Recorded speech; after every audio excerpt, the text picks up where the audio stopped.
Thank you. Okay. Must we mute ourselves? Must we mute ourselves? Yes, please, if you don't mind. Okay, so what I'd like to do today is to go into the experience that Eliezer has with Rivka and to understand that a little bit deeper and see if we can get some understanding of what that's all about. I did speak about it a little bit earlier today, but there's so much in it that that I think it's important for us to understand it, to get it, to put it together, and Bezrat Hashem will come out with a real understanding of who this woman Rivka is, because it's not clear. It's really not clear, and it's certainly on a surface look of the parsha. It seems to be a little bit superficial in a way, from what the Torah is telling us. So let's try and understand it. If we go to, I'm going to go from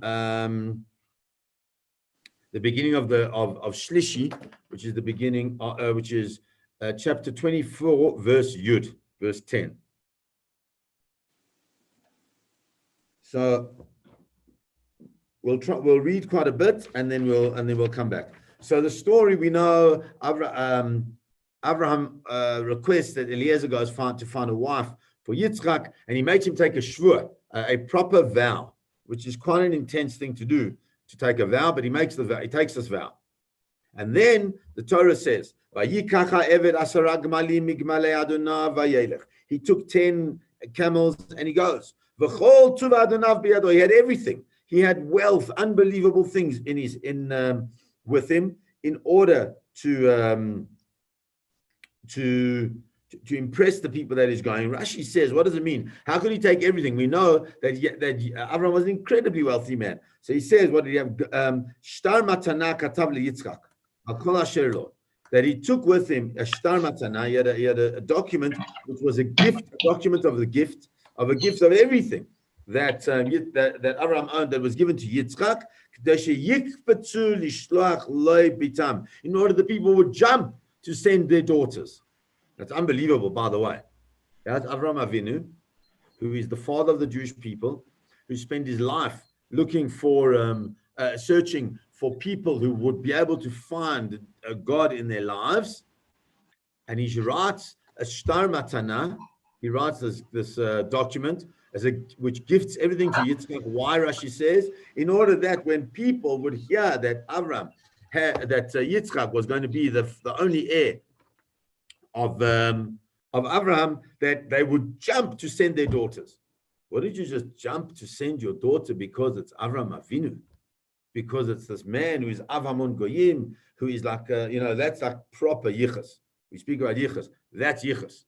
So I don't know the answer to that, but it was just a question that bothered me: is that why would Abraham want a girl from a family who's turned on by the fact that he's got all this guilt? It's just a question. It's just a question. I don't, as I say, I don't really know the answer, but I think it does demand a little bit of discussion and thought. But maybe you can discuss that around your Shabbos tables. Okay. So what does he do? He takes he takes everything with him. He goes to the city where Nachor is.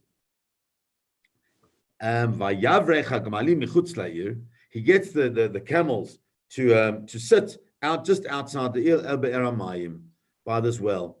La'et Erev, it's just getting dark. La'et Tzeta Shu'avot. When does it happen? When the people, the Shu'avot, the women who come to draw water, are coming out to get their water at the well. So this is not for the shepherds. This is just the women. They're coming to get water for the household needs of the of the people that live in that area. So the Torah continues, Vayomar Adonai Elohei Adoni Avraham. He says, God, the God of my father Avram, Hakrena lefanayom. He says, please make it something happen. V'asei chesed im Adoni Avram. Do a chesed with my master Avram. Do a chesed. He asked HaKadosh Baruch Hu to do a chesed. But what's fascinating is that if you look there, you'll see how he starts. Vayomer Elokei Adoni Avraham. What does that sound like? that sounds similar to what we start, our davening. Elokei Abraham, Elokei Yitzchak, Elokei Yaakov. It's similar to the way we start our davening. And then the Tziv points out that what is he doing? Hikdim Shevach Lebakasha. He starts his process of request to HaKadosh Baruch Hu in the way we do, and our davening is structured. You always have Shevach, praise, then you have Bakasha, and then you have Hoda'ah. Bakasha is asking, Hoda'ah is thanking. That's exactly what Eliezer does in this case, when he requests from HaKadosh Baruch Hu. And here he points out something interesting, that why does the Torah have to tell me when he arrives there? What is this time, La'et Erev, at the time of where it starts getting dark? That's a time of Mincha, by the way. It's Mincha time. But the Gemara tells us that we daven Shachris Mincha Ma'ariv, and the Gemara tells us that Shachris was set up by Abraham, Mincha was set up by Yitzchak, and Ma'ariv is set up by Yaakov. Because you will see in the Torah that each one of them daven at those times. So the Netziv points out, it says it doesn't mean that Abraham never davened Mincha. He did daven Mincha, but his core tefillah was davening at Shachris time. Now, that doesn't mean he davened Mincha like we daven Mincha. It's just a time to daven. But Mincha, what is important to understand, is a time of an eight lasod. It's an eight ratzon. It's a time where HaKadosh Baruch Hu shows a certain level of favor to the person who's davening at that time. In fact, we know there's that whole story with the Navi, with Eliyahu on Hara Carmel, where he has this whole thing against the Nevi'im of Baal. That happened Mincha time. We always find successful davening, answering happens around Mincha time. So he comes and he davens around Mincha time, and he davens in a process of shevach, of praise, and then bakasha, which is the way we're supposed to be davening. And then he says, I'm sitting here, I'm standing here by the water, and the daughters of the people of the city are coming to draw water. And he says, there will be all these women, all these young girls, and the girl that Asher Amar Elea, that I will say to her, Hatina Kadech. Hati is like to bend over, to pour out your jug, ve'eshteh, so I can drink, va'amra shteh, and she'll say drink, v'gam gam alecha ashkeh, and I'll also give your camels to drink. That's the girl for Yitzchak. Uva'eda, and her I will know. And through her I will know that you've done chesed with Avraham Avinu. So Eliezer davens for a certain type of thing. Now the question is, what is he davening for? Is he davening for like some type of magical thing that's going to happen? That he's going to go to her and he's going to say to her, give me some water, and she'll pour it out, and she'll pour for the gemalim. Is that something that is like a superstitious process that will happen, or is he davening for something else? So we can either say, as many say, that he was looking for a sign from heaven. If this is what happens, then this is the right girl. Or he's looking for something much more. There's not just a sign from heaven, but there's something in the activity that she's doing that makes her worthy of Yitzchak. And that's what we got to try and understand. What exactly is it that he's looking for that will make the girl the right girl? So the Netziv says, what does it mean when he says Hatine Kadech, pour out your jug? He says, Kashera minag shavot. He saw that the minag of the girls, what they saw, they would like bend over by the river, and they would fill up their jugs in the water. And in doing that, it's an impossible way to completely fill up the jug. And if that's the case, and so in order to get from the jug, you'd have to pour it out because it's not full from the top. So it's a lot of effort. They go to effort, they can't fill up this jug properly, and in order for somebody to get it, they'd actually have to pour it out. So you already see that there's a certain amount of effort that is happening. And then he says, Ota hachta, this is the right one that you've given to me. And then it says, Yiratzon should be Hashem's will. That should be the right woman. And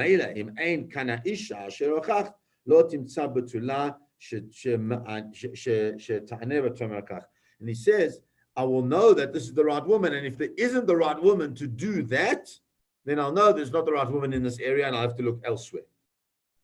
But the question is, again, what's so important about him getting water from her and her filling up the camels? So the normal way we understand it is, as Rashi says, she's the right girl. Why she's the right girl? Because she's a gomeles chasadim. She does good chesed. And she's the right girl to come and bring into the house of Avram Avinu.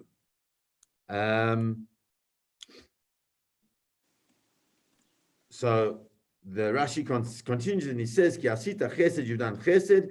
Im tiyeh mishpachto v'hogenet lo eda ki asit chesed. If she comes from the right family, which is the family of Avram Avinu, then I'll know this is a great chesed. What bothers me about this is that, if you're looking for a daughter-in-law, for the person who's going to be the greatest human being to live besides his father, is the only thing you want her to be is a gomeles chesed, somebody who does chesed. Is that all you care about? Surely you want somebody, because remember, just because she's a gomeles chesed doesn't mean that she's able to explain to her children and her grandchildren exactly what it means to have a Kodesh Baruch Hu in your life, because that's part of their mission. And we understand that Yitzchak is much more reserved, let's say, than Avram Avinu. If you look carefully, you'll see throughout the stories of Yitzchak doesn't say much. In fact, if you look carefully, Avraham is Yitzchak, and we do not learn one thing about Yitzchak. We do not know anything of what he says, how he engages, what he engages with, except at the end of last week's Parsha, where at the end of last week's Parsha, the Torah says, Vayomer Yitzchak el Avraham Aviv. Yitzchak says to Avraham, his father, in Vayomer Avi, and he says, Father, Vayomer Hineni b'ni, he says, here I am, my son. Vayomer Hinei ha'esh v'a'itzim ha'yeh olah. I've got the fire and I've got the wood. Where is the seh? Where is the sheep that's going to be brought up for the offering? Vayomer Avraham Elohim yireh lo ha'aseh lo olah.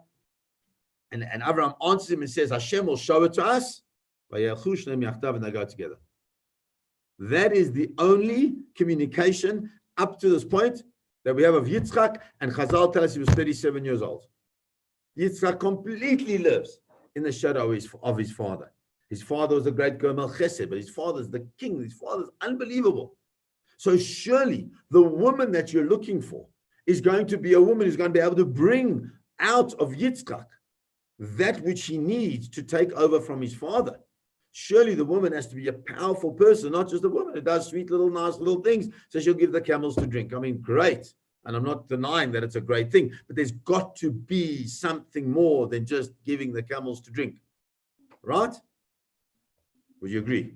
Okay, I mean, you're all looking, you've had shidduchim for your children, you're going to look for your grandchildren, please God. Okay.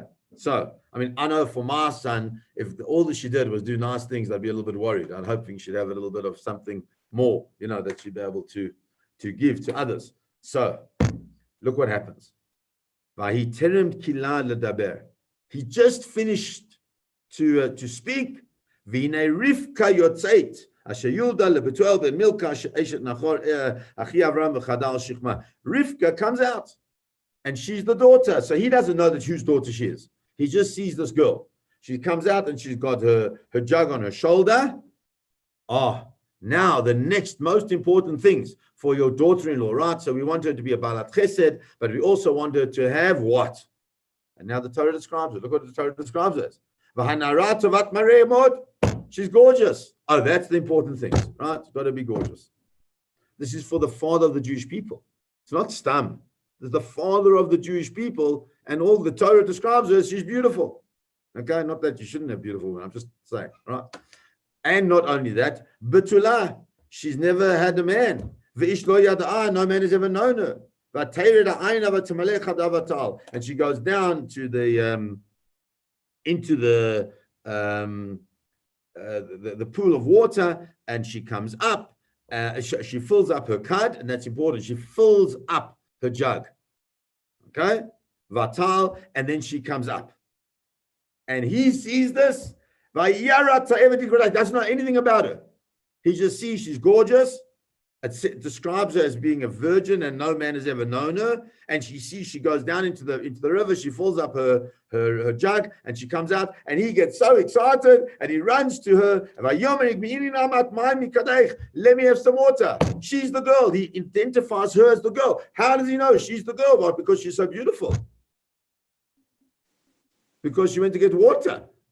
It's like bizarre. And she says, I will come back. She says, drink my master. And she runs. And she takes her jug off her shoulder and she gives him to drink. Remember, he said, just pour it out. She takes it off her shoulder. It's a different description from what he asked. She completes giving him to drink. And she says, I'll go and draw water for your camels until they finish drinking. Now look what she does.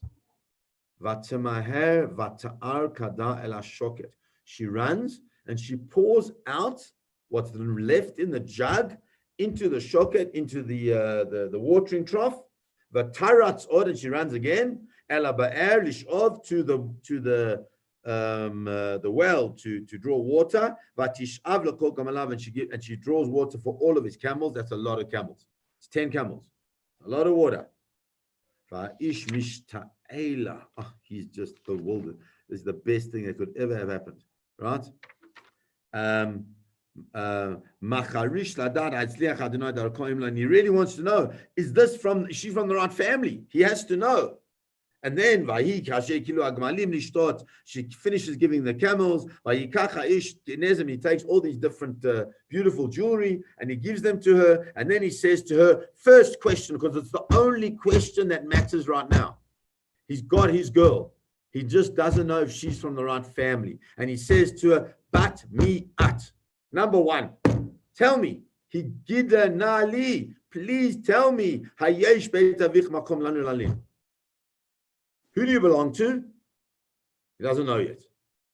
And tell me, in your father's house, is there a place for visitors? And she says, she gives him the right answers. I'm from the family of Nachor. She doesn't know where he's from at all. Right? Today, if you imagine giving that kind of information, your parents would shoot you. Right? So she gives this information, tells her it as Vatoimer Elav, and she says to him, Gam Teven, Gam Mispo Ravi Manu Gam Makom Lalun. We've got lots of stuff to give the camels for them to eat. Gam Makom Lalun is also a place for you to sleep. And he bows down and he thanks Hashem, and then he goes through the whole process of thanking HaKadosh Baruch Hu. What did he see in her? What is it that he was so convinced that she would be the right person for Yitzchak, the next father of the Jewish people, to take the heritage and the legacy of Avraham Avinu down to the next generation? What is it that she saw? So what is it that he saw? So let's try and understand this a little bit. So the Netziv says the most remarkable thing. He says, let's look at how he started his engagement with her. How does he start? He sees this woman and she's beautiful. Okay? She's beautiful. So already the fact that she's beautiful, he sees that there's something special and outstanding from all that. Remember, all the women are coming there to draw water. There's something special about it. Now, the word tovat mar'eh means that she's good. She has a good view. She gives out a good view. It's not only that she's beautiful, but she also, it's clear that the manner in which she carries herself is that she looks beautiful. Some people may not be beautiful in a traditional sense, but because they carry themselves in such a way and because they project themselves in such a way, so their beauty shines through. That's her.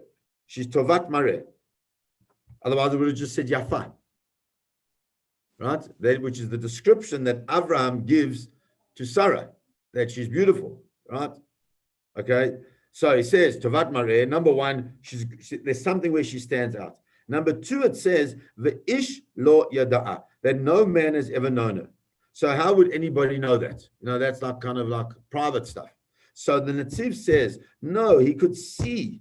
He could see. Remember, this is the time where all the girls are coming out to get water. And this girl stands out. How does she stand out? Because nobody knows her. She's not flirting with all the other guys. She's not being like all the other girls there who are busy talking and schmoozing with all the shepherds and everybody is there. She comes, she's private, she's very tsanua. She comes in, v'chadal, shichma, she's got a jug on her shoulder, and she walks through. She just comes to do what she needs to do. And that was a very attractive thing for Eliezer because the tsanua aspect of her is one thing, but also the fact that she's coming there and she doesn't interact with all the others was indicative to him of the fact that she came from a different type of family, that she came from something special. Because if she didn't come from something special, why didn't she just talk to all of them as they were all her friends? They weren't her friends. Those were like the run-of-the-mill chevra. She came from the way he wants to put from a family of meyuchasim, a family of people who had certain yichus. That was clear. And then the Torah describes, he's watching her, right? The Torah describes what she does. Remember we said all the other women went in and they like bent down and they got their water. She doesn't do that. She goes, she goes into the pool of water herself because she doesn't want to bend down, because bending down is a little bit not so tsanua. And she goes in and she fills up her jug completely. She doesn't just have a little bit, she fills it up completely. Okay? And then he asks her for water and she gives him water. So what is this business of the asking for? So firstly, we can see that she's special. Now, what is this business of asking for water? And look what she does. And the Netziv points out such a beautiful and important idea. And he says that the story is following. That number one, why would she give a person like this water from her jug? That's like crazy. You don't even know the guy is. You don't know what diseases he's got. You have no idea what she does, but she gives it to him. So she gives her jug to him. He drinks from the jug, and then it says, "Vehi mena'ato lashkoto ki kach ra'u liyot nizhar lo lech b'sra v'shemesh shelo lishtot kol tzorcha mayim karim." He says, she stops him from drinking too much because it could be dangerous for him. But she's worried. She doesn't want him to think that he is drinking too much for her. Therefore, therefore she says, you know what, I'll also give your camels. She's looking out for him. She's worried about him. It's not just stomach thing that she's giving him to drink. She's giving him to drink, but she's concerned that if he drinks too much, it'll be unhealthy for him. But she doesn't want him to think that she's not generous. And therefore she says, you know what? You drink and I'll also give your camels to drink. Because obviously they can't do it themselves. And then she does the most amazing thing. She gives him to drink until he's finished drinking. Then she takes the jug, as we said, and she pours that jug out into the shoket, out into the trough for the camels. Why would she do that? Why is that so important that the Torah teaches us? Because, says the Netziv, she didn't want to embarrass him. She didn't want him to see that she is not drinking, she's not having anything from that jug that he had already drunk from. So she takes it out, and in pouring it out into the camels, then really what she's doing, she's washing the jug. Now she's going to go out, once she's poured a little bit for the camels, she's also got to pour out for all of the camels, because otherwise she'll embarrass him. And so she she goes and she draws for all of the camels and says to the Netziv, this is the thing that he saw. He saw that not only was she a Balat Chesed, she was also very sensitive, and she also had unbelievable seichel, right? She didn't want to embarrass him, but how was she going to not embarrass him? So she pours the thing out into the shoket, washes it up, goes get the rest of the water, and then he sees this is the girl. But the last piece that's missing is whether or not there is she is the right person from the right family. And comes, and what does he do? He gives her all of these different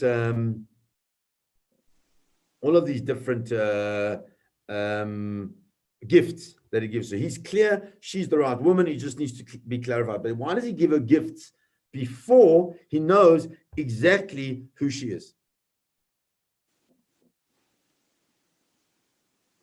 That's an interesting question. Why would he give her all these gifts, expensive gifts, where he's not sure who this woman is actually? So the Netziv points out that it must be, that it's irrelevant whether she's the right girl or not. The fact is, whether she's from the right family or not. The fact is, she presents herself as having every single midah that is important to Eliezer, and therefore, if he can't find the right girl from the family of Nachor, his thought process is he will suggest that this becomes the wife of Yitzchak because of the person that she is. So we said initially it seems a bit strange that that the Torah seems to present in a very shallow way, but it's not shallow at all. And then he says to her, "Do you have a place?" And the way he says to her as follows: he says, "Hagidi nali, please tell me, hayesh beit avich makom lanu lalin. Is there a place for us to sleep?" The word hagidina, tell me, doesn't just mean to tell me. That hagidina means, we use the word hagidina when we speak about the Haggadah of Pesach. Haggadah is the telling in detail of that which you wanting to tell. So the Netziv says that from Mizeh Havina, she understood. She'ena sha'ela rak ladat im avia levad ela kol hayachas al kain yeshiva. It's clear to her that remember she said bat mi'at. Who are you? Whose daughter are you? Hagidan Ali. So please tell me. Hayesh beit avich makom lanu, is there a place for us to sleep? And she gives a whole spiel. She says, I'm the daughter of Betuel, who is the son of Milcah, who was born to Nachor. Why does she give this whole explanation of who the family is that she comes from? Because she understands that he's not only looking for an answer of the father. He understands that this is a moment which could be a definitive moment in her life. And we know, no matter where you are and what place you are and what century you live in, how important it is that you understand the family that you're getting involved with. It's fundamental. And here we see she understood that, and therefore she tells this man exactly where she comes from. And then they go, and then they're now going to go now to the place where they are going to, where she's going to introduce her to her father. But when he bows down, the Netziv explains, what did he do? Hainu kriya b'shat she'omer baruch. In actual fact, that he died because it says, Vayome Baruch Adonai Elohei Adoni Avraham. What he did is he bowed down when he said the brocha of Baruch. And from here, we can see that this is where we learn, at least for the first time, that when we daven, we bow. It's an amazing thing. We are learning things from davening, from Eliezer, the servant of Avraham, and not from Avraham himself. Why is that? And I think the answer is because Avraham is the Av Hamon Goyim. He teaches other people what to do. It's one thing to learn them from Avraham. But if we can learn them from the people that he's taught, we can see the impact that Avraham Avinu has had on other people. And when we can see the impact that Avraham has had on other people, we can see how powerful he was and what kind of space we need to go to. Let's carry on a little bit more with the story.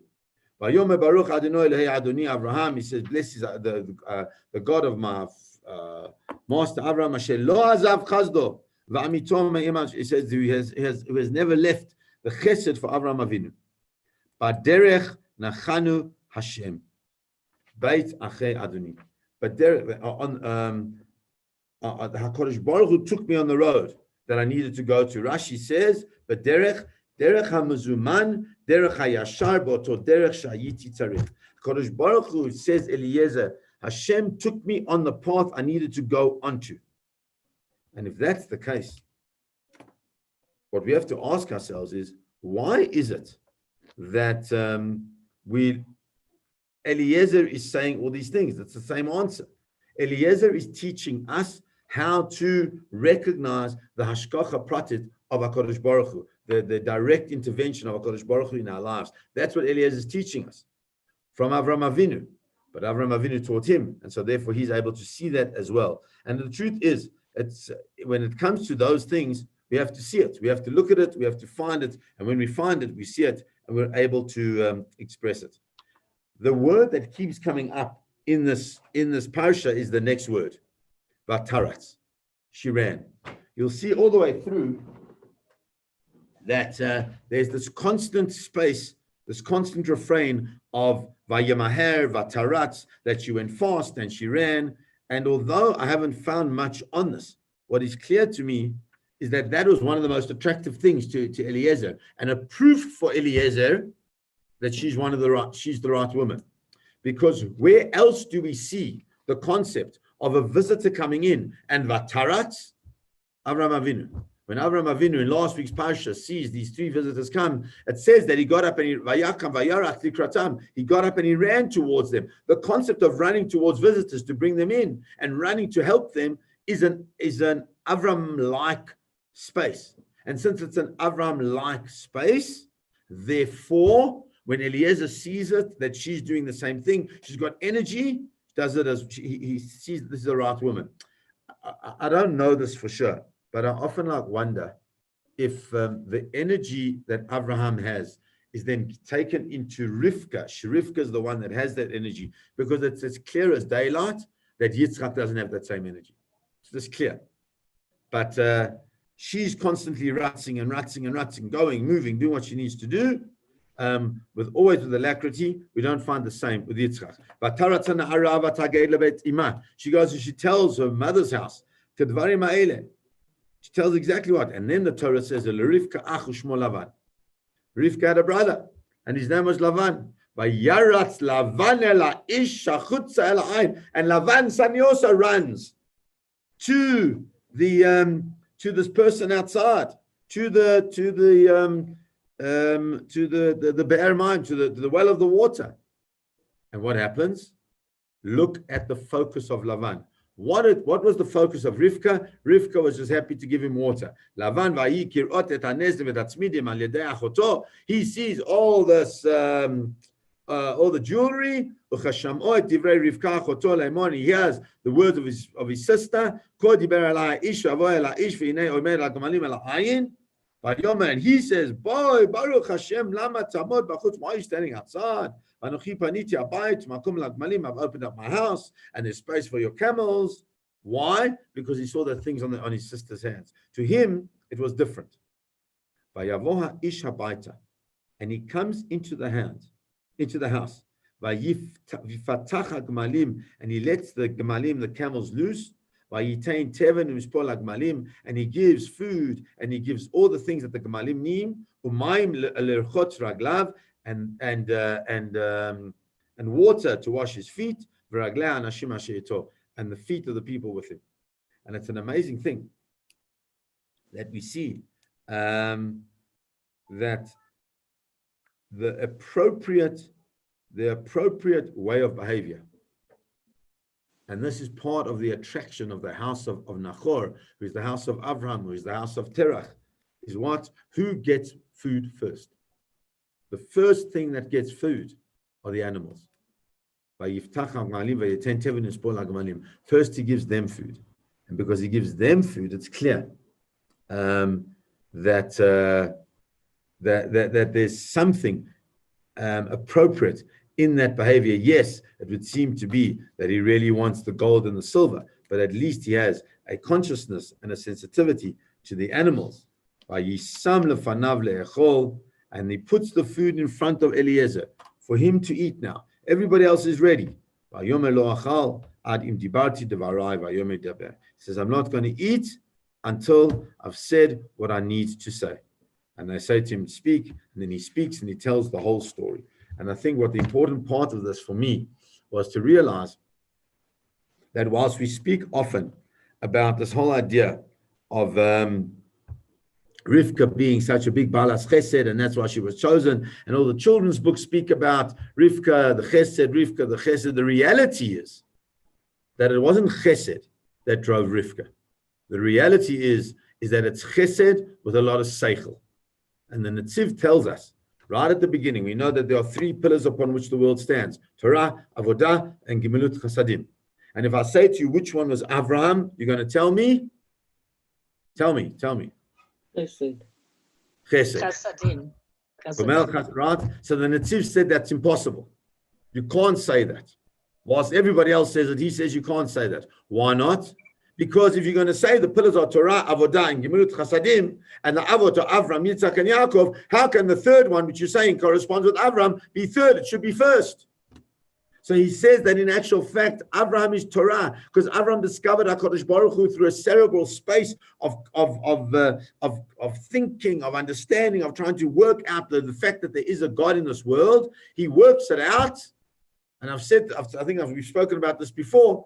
And then because he discovers HaKadosh Baruch Hu and he's so appreciative of the chesed that Hashem does for him, he wants to do chesed back. How did he do chesed back to HaKadosh Baruch Hu? To human beings. And so Avram's chesed is driven not by a warmth and a love and a warm fuzzy for other people. It's much bigger than that. It's driven by a desire to repay HaKadosh Baruch Hu for the fact that HaKadosh Baruch Hu gives him everything. It's driven by an understanding of the greatness of HaKadosh Baruch Hu. That's up here. And so too, we see that Rivka has the same thing. She's not just a Balat Chesed. She's a Balat Chesed with real Seichel. And a Balat Chesed with real Seichel is the perfect match for Yitzchak Avinu. And the perfect match for Yitzchak Avinu is the one who is going to therefore be the mother of the Jewish people going forward, not just because she took the water to give to Eliezer and the camels, but the way in which she took the water to give to Eliezer and the camels, and the way in which she presents herself. And the fact that she is not like her brother, Lavan, who is clearly only in it for the money. She's in it for one thing and one thing only, because she's connecting with another human being. That is the learning of Avraham Avinu. That's the way he taught his people to be. That's the lesson that she took with her. That is the thing that she's going to bring back. When Avraham Avinu dies, she will bring that back into the household of the Jewish people. I hope you enjoyed that.